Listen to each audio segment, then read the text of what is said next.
E agora você acompanha pela Rádio Rio de Janeiro o programa Estudo das Obras de André Luiz. Vamos refletir sobre o livro Nosso Lar. Produção e apresentação, Tereza Cristina e Marco Antônio.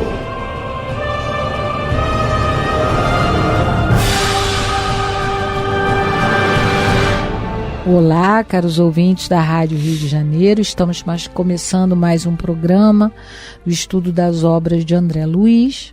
Estamos estudando atualmente o livro Nosso Lar, que foi psicografado por Francisco Cândido Xavier pelo espírito de André Luiz. Amigos ouvintes da emissora da Fraternidade, Rádio Rio de Janeiro, novamente estamos aqui, com a permissão de Jesus, para darmos continuidade ao estudo da obra Nosso Lar. Continuamos no capítulo 45, no campo da música, e no programa passado, o André Luiz comentava o que nos disse André Luiz, que a nata de Nosso Lar estava representada ali no setor da música, e principalmente na música divina, universal, aquela que ficava mais, como ele relata aqui, no centro do parque, já que na periferia ficavam as músicas regionais. E aí, mais adiante, ele comenta o que ele percebeu ao chegar, que tudo era maravilhoso e com brilho, mas não era luxo e nem excesso. E ele fala que o elemento feminino, ele destaca o elemento feminino, que aparecia na paisagem revelando um apuro de gosto individual, sem desperdício de adornos e sem trair a simplicidade. Então, comentamos sobre isso de um livro ditado pelo espírito Joana de Ângeles, através da psicografia de Divaldo Pereira Franco, livro Convites da Vida. No capítulo 46 desse livro, tem uma página Convite ao Recato, em que a Joana nos convida a sermos, na questão da vestimenta, ao recato. Já que o André Luiz falou aqui de apuro de gosto individual.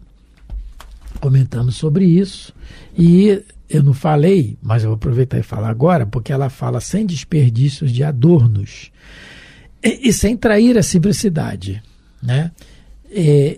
Também da Joana de Ângeles tem o livro Episódios Diários, também na psicografia de Divaldo Pereira Franco, no capítulo 29, intitulado Moda, ela fala assim: os caprichos da moda. As criaturas engendram tormentos nos quais tombam de forma leviana e lamentável. Dentre outros, assoma o que se refere à moda: versatilidade no vestir e calçar, variedade para usar. Armários abarrotados e as pessoas lamentando-se a ausência de trajes condignos para este ou aquele evento. E mais antes ela diz assim: não são poucas as criaturas que se consideram infelizes por causa da moda, que as impede de estar em dia com os figurinos e lançamentos últimos, e são portadoras de apenas um corpo. Veste-se para que aí ela nos aconselha, né? Veste-se para que te sintas aciado e confortável na tua roupa. Se for factível usar o que ora é aceito, fica à vontade para fazê-lo. Mas se não puderes acompanhar os lançamentos, usa da simplicidade e veste o que te seja possível, sem tormento de angústia. Na maioria das vezes, ninguém nota como estás vestido, exceto quando chamas a atenção pela originalidade e pelo inusitado. E importa o que és e não como te vestes. O invólucro ajuda, porém o importante mesmo é o produto que ele reveste. Excesso em moda jamais. Então ela aconselha isso. Por quê? Ela está dizendo que ao desencarnarmos vamos continuar querendo fazer as mesmas coisas e não vai ser possível. Aí entra um tormento. E é o que o André Luiz está relatando. O elemento feminino se vestia sem desperdício de adornos e sem trair a simplicidade divina, né? Quer mais simplicidade divina do que o próprio Jesus aqui na Terra, o construtor da Terra, né? Vamos lá. Então, continuando, né, Tereza? Parágrafo 35. Ele está continuando lá o passeio no parque. A observação que ele está fazendo, né, no parque. Já falou das belezas e tudo, das pessoas. Não somente os pares afetuosos demoravam nas estradas floridas. Quer dizer, não tinha só namorado lá namorando, não. Pares afetuosos. Coitado. A observação que eu tinha até começar a escrever. Ele aqui nesse ambiente vendo os pares afetuosos e ele ai meu Deus do céu. Querendo a Zelinha. Mas é tudo, gente, olha, é a misericórdia de Jesus, de Deus, de Jesus expressa, porque para ele não podia falar agora que a Zélia já estava casada novamente. Não é? Coitado. Como é que ele ia ficar? Foi preciso isso aí já é um preparo. Faz parte do preparação. Um ano preparando em situações para que quando acontecesse dele visitar, que vai ser o final do livro, ele poder se equilibrar. Não virasse o obsessor da família. Que quase virou, a gente vai ver depois. E isso acontece na vida da gente também. A todo momento nós estamos sendo preparados para o que vai vir. Toda situação que nos acontece, que a gente muitas vezes, a maioria, eu digo por mim primeiro, reclama, são situações que os espíritos colocam para nos fortalecermos para o que vai vir. Somos espíritos em expiação. A gente não pode esquecer disso, que é o que está acontecendo aqui com o André Luiz, né? Grupos de senhoras e cavalheiros entretinham-se em animada conversação valiosa e construtiva. Isso é muito importante a gente falar. Conversações valiosas e construtivas. No livro dos médiuns, segunda parte... Não, minto, peraí. Conversações... No livro Espírito e Vida, capítulo 20 de Emmanuel, ele fala sobre isso, conversações doentias. Só vou ler um trechinho dela, que a mensagem é grande, mas é muito boa. Semelhante a carro de lixo, palavras do Emmanuel, que espalha emanação morpífica por onde passa, as conversações doentias assinalam os roteiros por onde seguem. Quando se instalam, destrói o domicílio da paz e a suspeita se aloja, vitoriosa, atormentando implacável. Fiscaliza, atento, cada dia as informações que te chegam ao coração.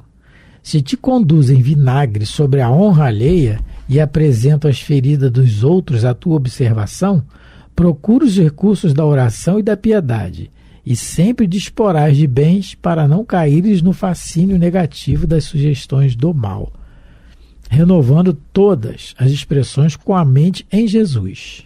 O apóstolo Paulo, advertindo aos coríntios, prescrevia na primeira carta aos companheiros de ministério, conforme se lê no capítulo 15, versículo 33. Não vos enganeis, as más palavras corrompem os bons costumes. Esse é o treinamento, é até engraçado, porque quando alguém vier falar, você viu o que fulano fez? Que a gente pense em Jesus e ore. Porque às vezes nem é verdade. Porque às vezes a pessoa pegou a notícia de alguém, às vezes não é verdade. Que a gente não alimente isso, né? Porque corrompe os bons costumes, como diz Paulo.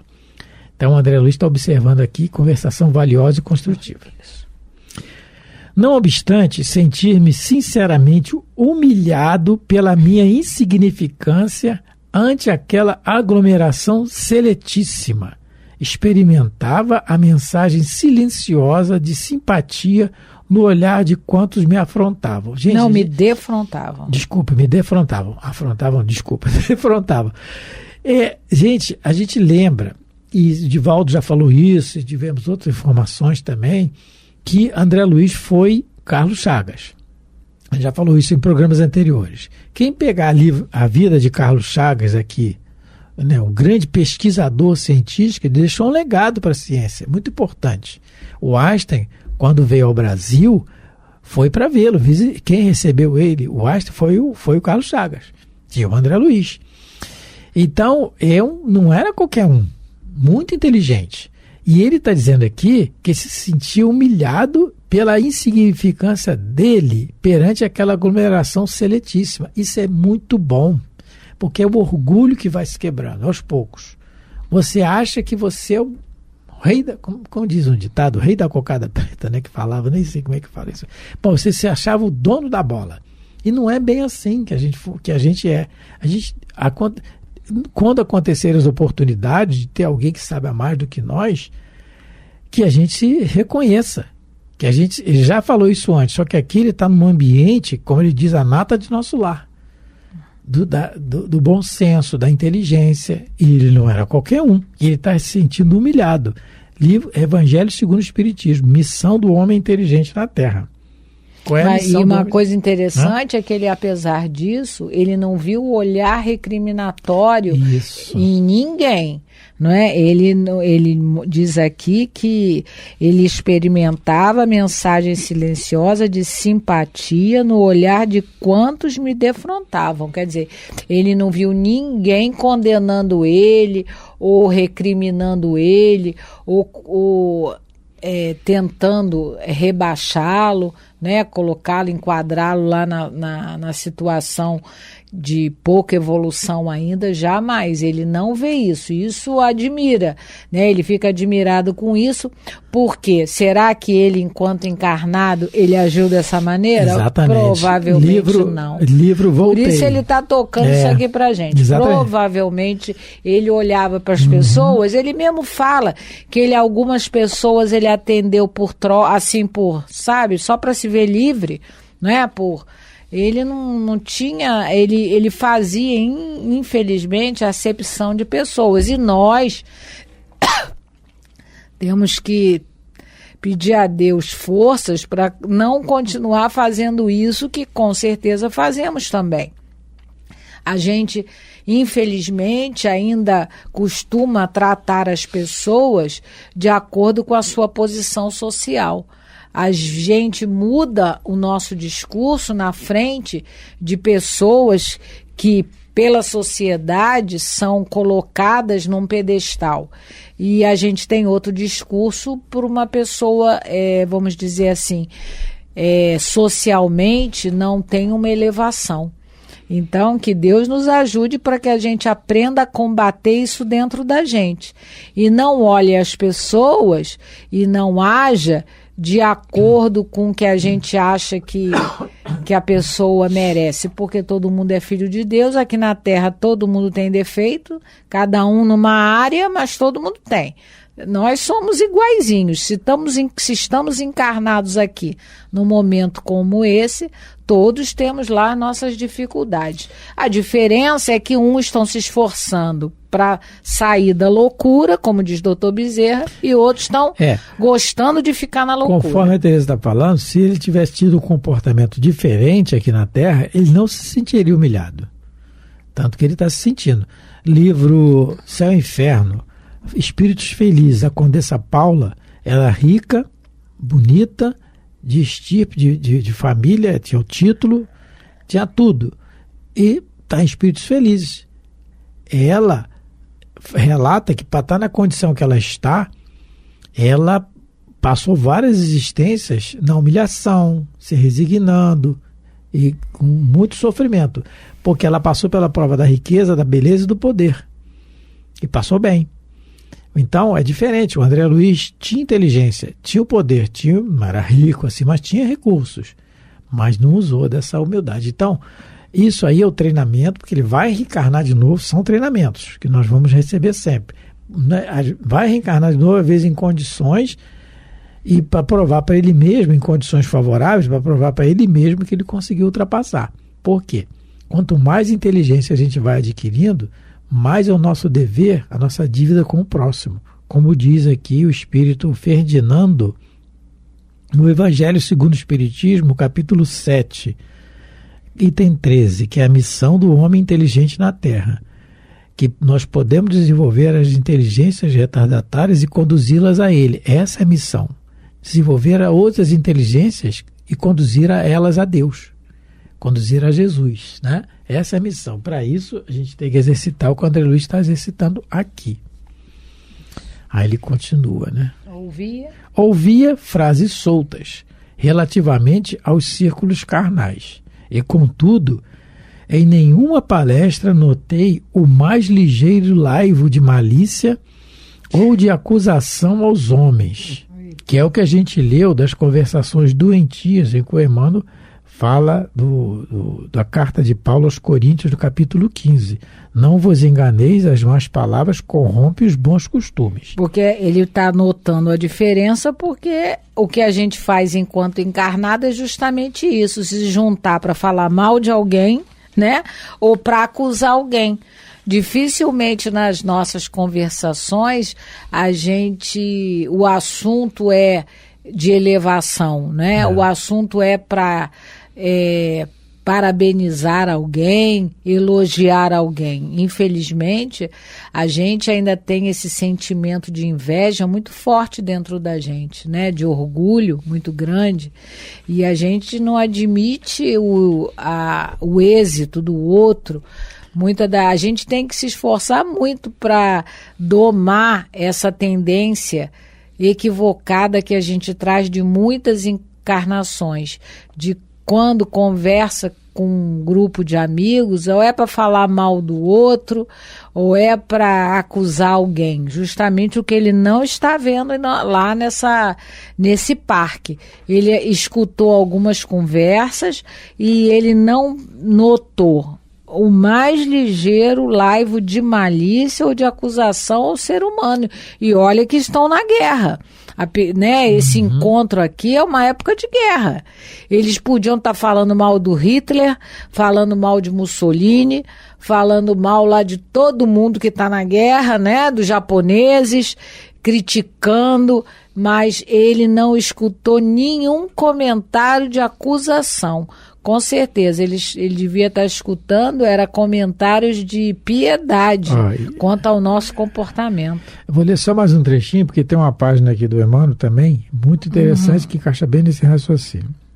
Ele continua: discutia-se o amor, a cultura intelectual, a pesquisa científica, a filosofia edificante, mas todos os comentários tendiam à esfera elevada de auxílio mútuo, sem qualquer atrito de opinião.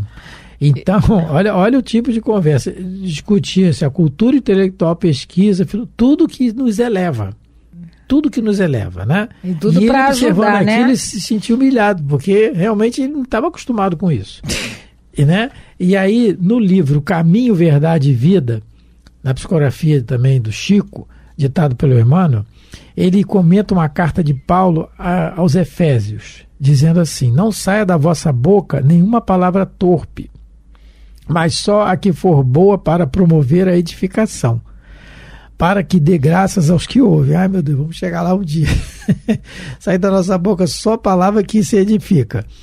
O gosto de conversar, comenta Emmanuel, retamente, e as palavras edificantes caracterizam as relações de legítimo amor fraternal. Então estamos longe do amor fraternal, né, pelo que ele está dizendo aqui. As almas que se compreendem nisso ou naquele setor da atividade comum estimam as conversações afetuosas e sábias como escrínios vivos de Deus, que permutam entre si os valores mais preciosos. Jesus legou o Evangelho ao mundo, conversando. E quantos atingem mais elevado plano de manifestação, prezam a palestra amorosa e esclarecedora.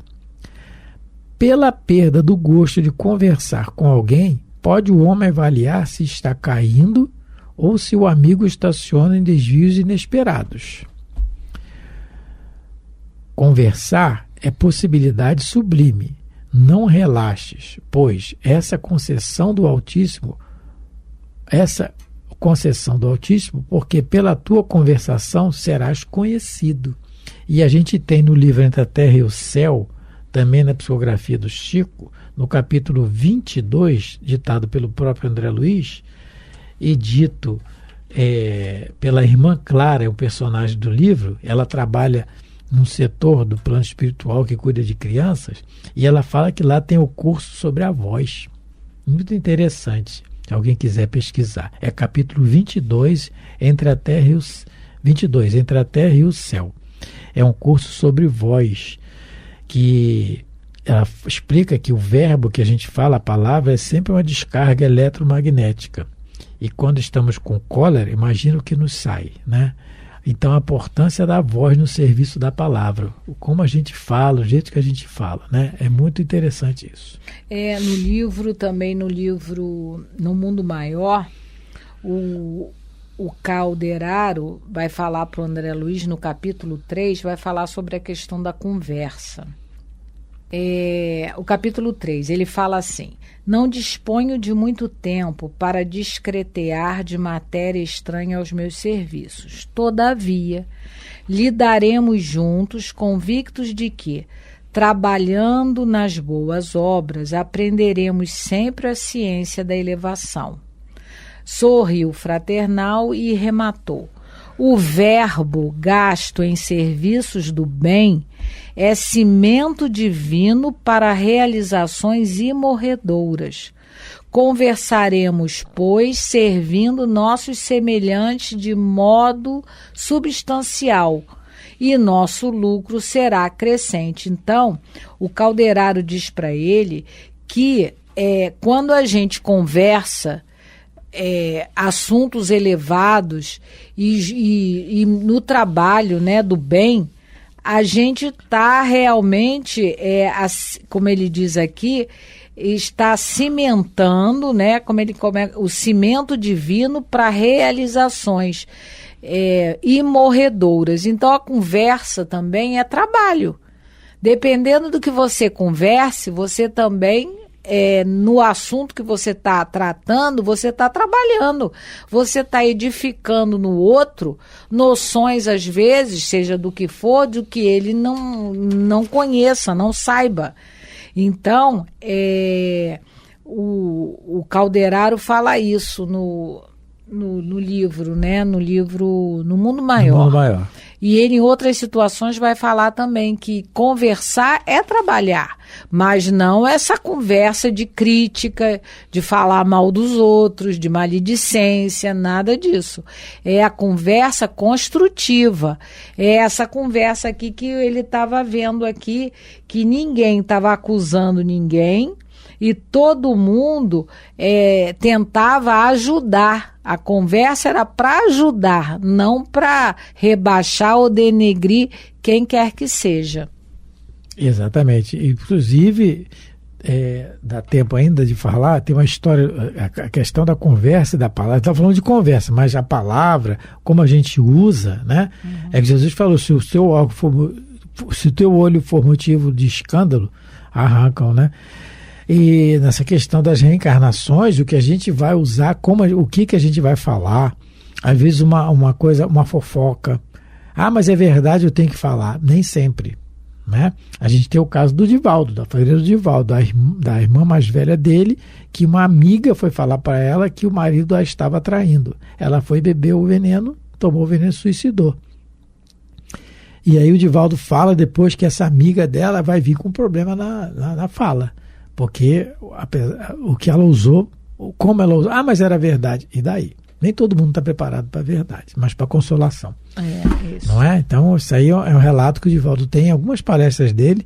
Essa irmã dele reencarnou uma situação muito precária, foi acolhida na Mansão do Caminho e depois reencarnou nova, né? Foi suicida. Reencarnou nova, veio com problemas no lábio, na boquinha, porque tomou veneno. E aí ele diz que falou para ela: você nasceu assim por causa disso, disso, disso. Falou, né? E a sua amiga que veio aqui vai vir muda. Ele fala muda, não sei se vem. Vai vir assim com problema na audição, na fala. Então é isso. Então a gente tem que tomar cuidado com isso também. É responsabilidade muito grande, né? O que a gente fala. Deus que nos ajude para que a gente possa controlar mais as nossas conversas, né? É? Observar o que a gente está emitindo, porque a gente já viu que a gente pode ser contaminado por palavras, vamos dizer assim, malditas, entre aspas, né? Mas chegamos a mais final de um programa, né? Falou em falar, lá travou.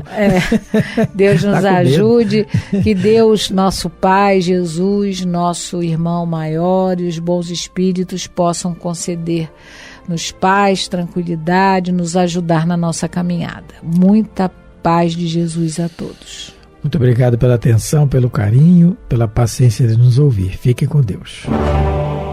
A Rádio Rio de Janeiro apresentou o programa Estudo das Obras de André Luiz.